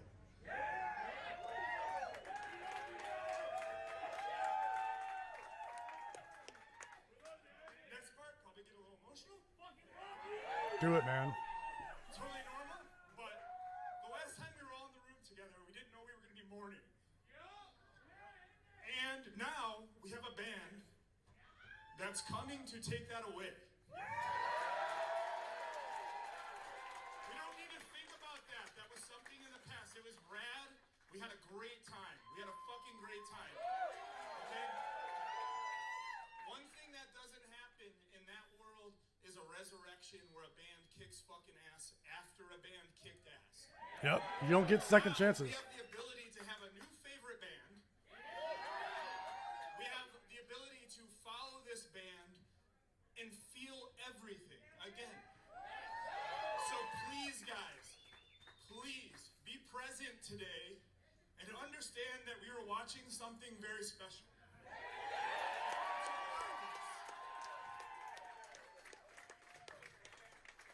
Three of my best friends are about to come up here and destroy you guys. I love this so much. I'm so happy I could be here for it. I love them to death. I want to give him a hug so bad. The three people from that last band that are on this stage right now are the ones that gave a fuck about you guys. So please, Damn. please, be present, feel this, have a fucking great fucking time. And here we are, we're about to witness our new favorite fucking band, Better Lovers, are about to go. Let's fucking go. What's up, motherfuckers? This song's called Become So Fucking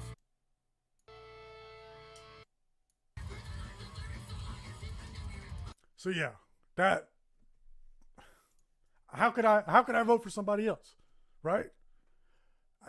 I like Vexed, you know, that From Joy. We both enjoyed that. We all enjoyed that. Jaluka, I mean, that's cool. Unity TX, very cool. Definitely. I like when I'm wrong, when I say, you know, all this sucks, and then there's this exception that proves the rule. But after that, I mean, I got to go with Better Lovers. All right. Label of the year. This one's, I mean, Metal Blade, right? Cannibal Corpse, Dying Fetus, right? I mean, shout out to my boy Steve at Metal Blade. Thank you for all your help this year. Let's see. Whoever last year, Sharp Tone was cool to me. I've never had any interaction with Nuclear Blast, but I have had PR people who work with bands from Nuclear Blast. Better Noise has been cool to me.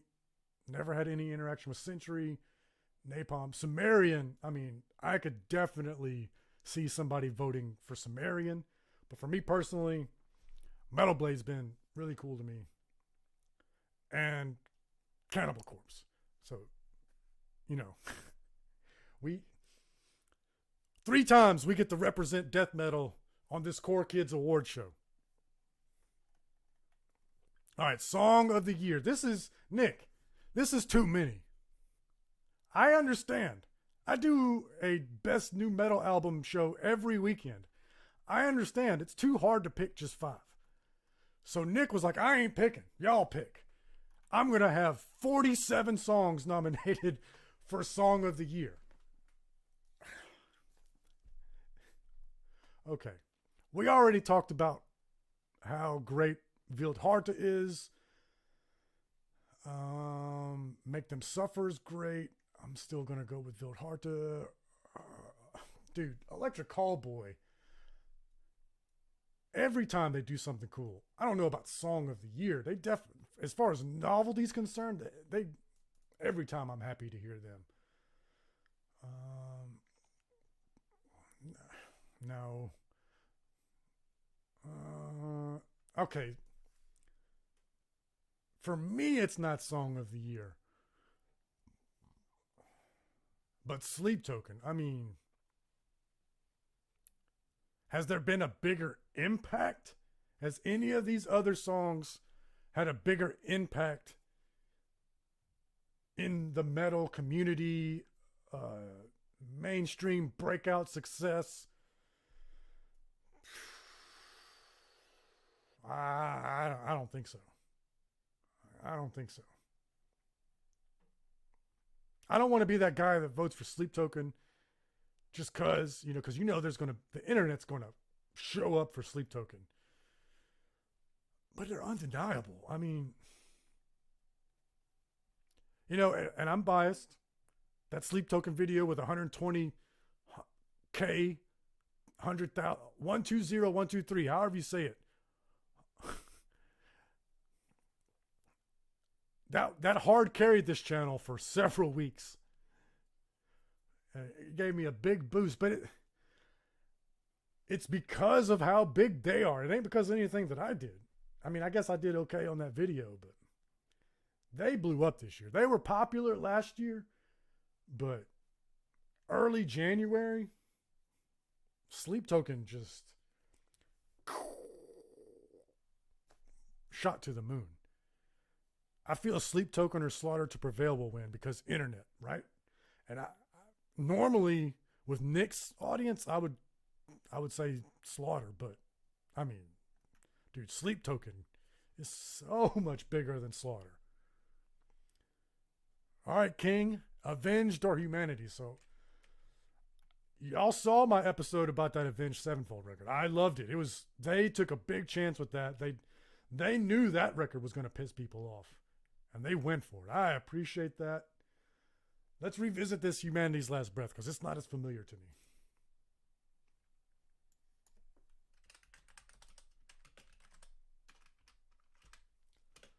What song was it? And Still?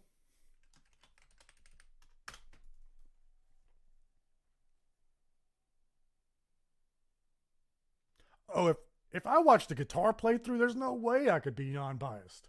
If I watch these dudes shred it up, let's go with the regular video. You know what makes overly dramatic slow motion walks even cooler? You know what? Let's be biased. I'm a guitar player. I want to see the guitar playthrough. Sweetwater is your one-stop shop for all your band and orchestra gear needs. Listen, man, my Sweetwater rip is already blowing up my inbox every day. I don't need for you to bombard me with commercials too.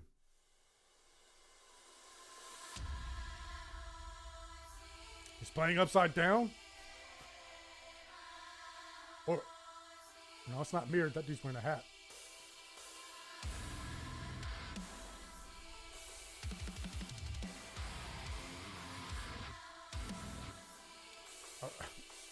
The angelic choir with the gent?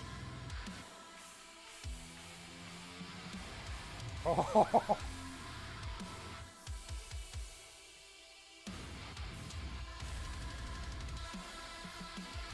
Oh.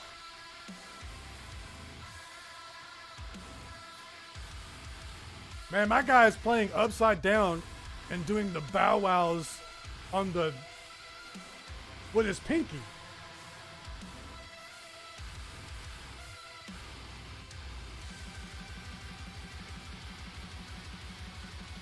Dude, his pinky strength.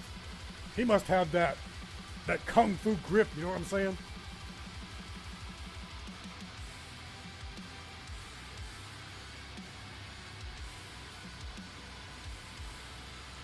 I like this kind of stuff right here. The gym stuff is fun, but a lot of people do that. I like this.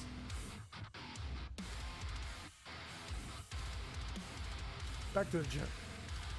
Wait, is this no vocals? Because it's a guitar playthrough? We're gonna have to do both. I like that.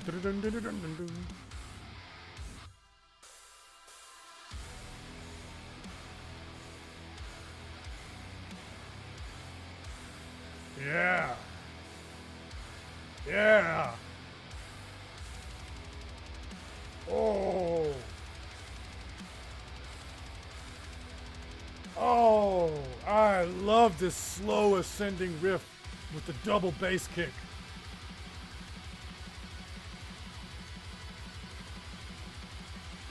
No, go back. Oh, man. Sometimes simple is better. Oh.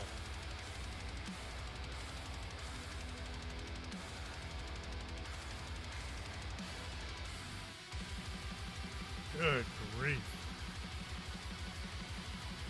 This part would have been cool earlier, but after that, I'm like, go back to that other part. Okay. That I like. I love these melodic tremolo runs.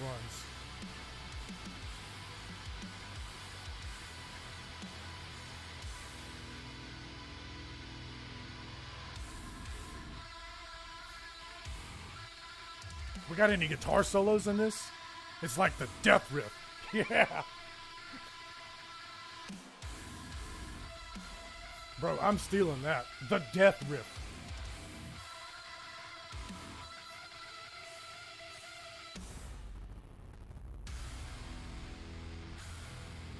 Yeah. Doom it up.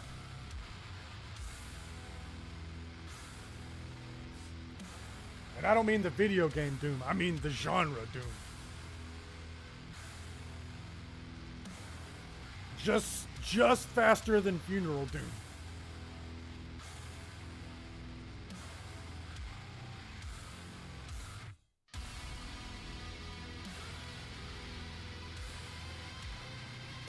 Man, this makes me want to get a left-handed guitar and string it upside down, because when he does a downstroke, he's not hitting the lowest string first. I mean, that's why Metallica is so heavy. It's all downstrokes, and it's the lowest string first every time. But when you do a downstroke and the guitar's upside down, you hit the lowest string last. That's got to change the tone. The filth, right? The filth. All right, we got to hear it with vocals. If this guy comes in here with some la-la, ruined. He better hit me with something good.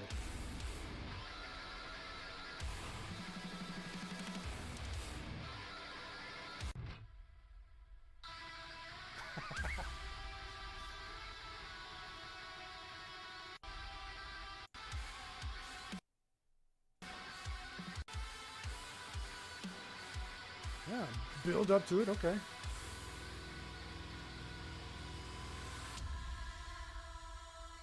Oh. Evil.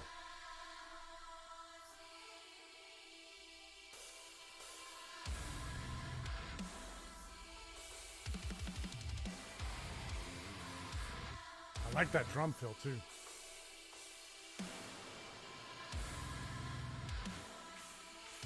Is this an instrumental? Are there no vocals? There we go. Okay. Vocalist passes.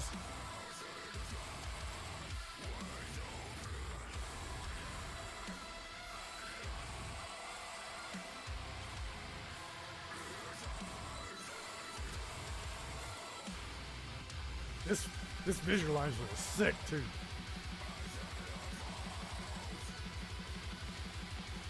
Probably would lead to a bad trip, but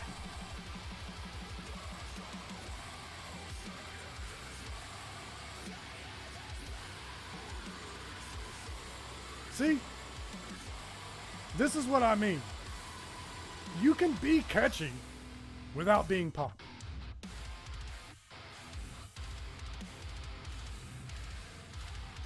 Music does not get better than humanity's last breath. Wow. That is an incredible endorsement. There's 4. Oh. Why is that heavy? Next rung, essence of death. Purest form. Oh.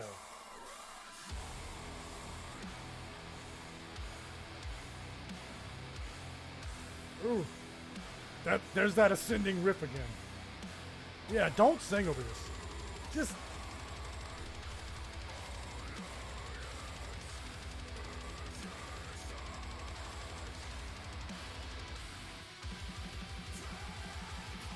yeah, still the same effect as the guitar playthrough, right? Like, play that last part. I like that.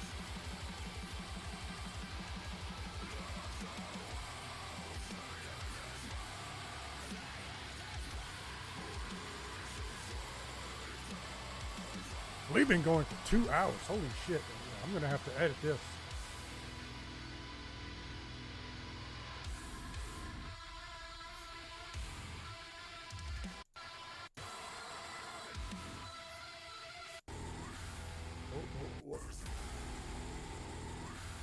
me that again.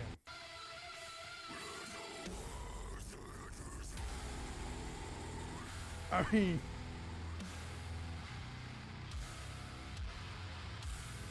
the atmosphere is top notch, indeed.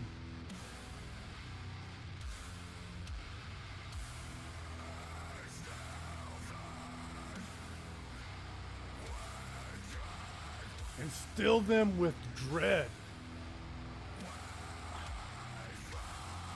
I mean, mission accomplished. I love that lead right there. Oh man, that's like the soundtrack to a guy on a spaceship staring into a black hole as he's being pulled apart. Where are they from?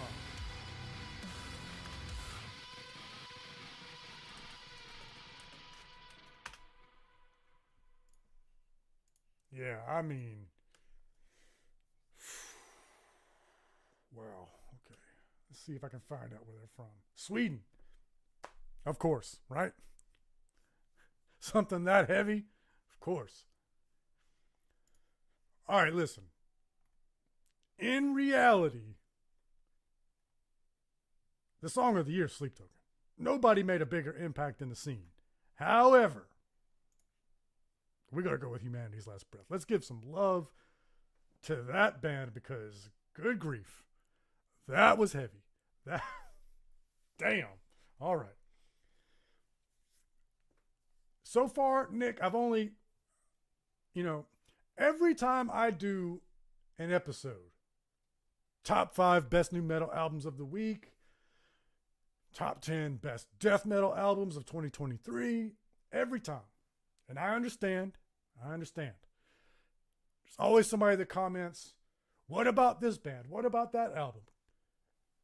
And the reason for that is because this year has had so many incredible albums, and somebody's going to be a fan of that album, and they're going to be like, dude, what about this album? I can't help it. I can only pick 5, right? But Nick, EP of the year, where is Dream Unending and Worm? Right? That Dream Unending split with Worm, that should win. Hands down. But since that's not an option, let's see. I'm thinking Better Lovers. Yeah, maybe Insomnium. It's Insomnium or Better Lovers, right? We can come back to that because we've got, once again, Nick wasn't trying to narrow it down. Album of the year, we've got 75 nominees. Not really, but I'm just saying. Right? And I want to pick Cannibal Corpse, even though it wasn't even my own album of the year. But, I mean, look at all of these metalcore bands, right? And Sleep Token's going to get all the votes.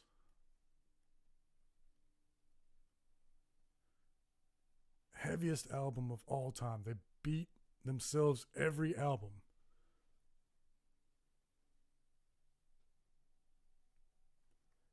Which band is that? Heaviest album of all time.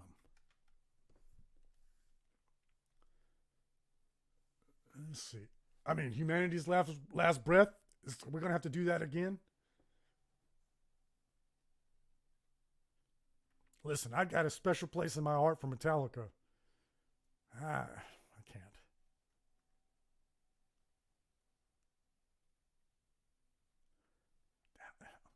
There is so many nominees that I can't remember the ones from earlier as I scroll through this. That Orbit Culture was awesome.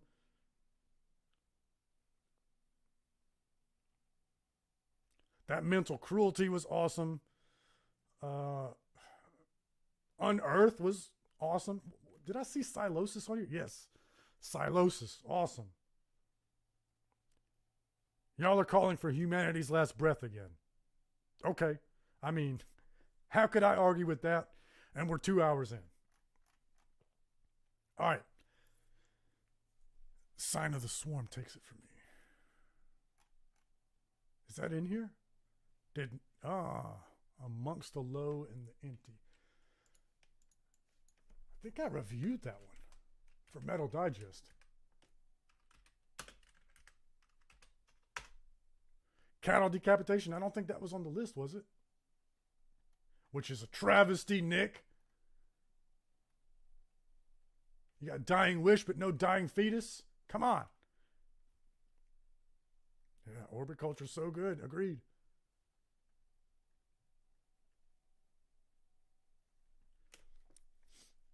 Hey, Nick, if you need a death metal consultant, holler at your boy.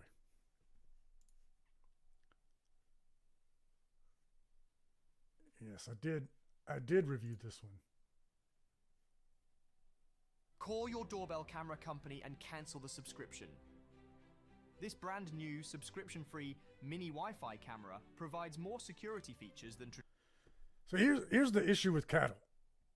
I ranked them on my top 10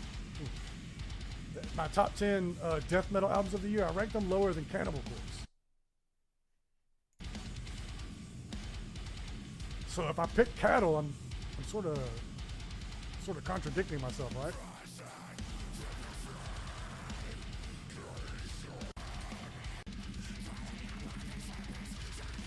Dude, I've seen so many videos this year of metal and deathcore bands in this house. This house. That's a killer riff.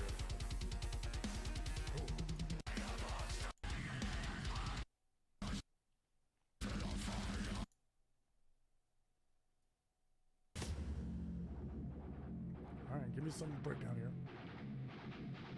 That's that breakdown move that they all do. You scoop the EQ on the guitar, isolate it, and then play it until the breakdown hits.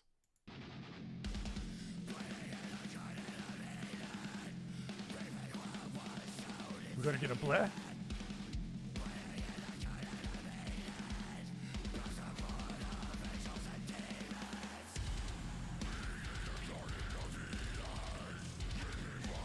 Worth it. But honestly, that Humanity's Last Breath, that blew me away. All right. So once again, Sleep Token destroyed this year. But they don't need my vote, right? Plenty of people are going to vote for Sleep Token. You all seem to love Humanity's Last Breath and Cattle Decapitation. Like I said, I can't contradict myself. If I'm going to go for them, I got to go for Cannibal Corpse, right? So let's go with Humanity's Last Breath. And before we submit, because that's all the votes, December the 15th, 5 p.m. Eastern Standard Time, Nik Nocturnal will stream live on Twitch the Nik Nocturnal Metal Awards 2023. And not just to see who all wins, but also there's going to be like $8,000 worth of prizes. There's going to be a guitar you can win. There's going to be, it's not a Axe Effects. It's one of those, processing units for, I can't remember if it's Axe Effects or one of the other ones, but I mean, that'd be super nice to have. Lots of like streamer swag. There's a lot of prizes up for grabs, and I think we should just support Nick, because who else is doing this for metal? I'd love to do it, but I don't have the resources and the platform that Nick does. So I think this is the best that we're going to get, right? Thank you, Nick. Thank you for doing this. And I really want to thank Nick for making it so interactive, so the rest of us can be involved too. It's not just Nick getting on there and picking what he likes, which is what I do. Nick's involving all of us. So I really appreciate that. Make sure you check out Nik Nocturnal Awards 2023 this Friday. What date is that? The 15th? What date is that? Yes. This Friday, the 15th, 5 p.m. Eastern, the Nik Nocturnal Awards. Check it out if you can. I'll cover it in some way, even if I have to just drop it on my website. But most importantly, read philosophy, listen to metal. I love you. And thank you so much, everybody, for commenting.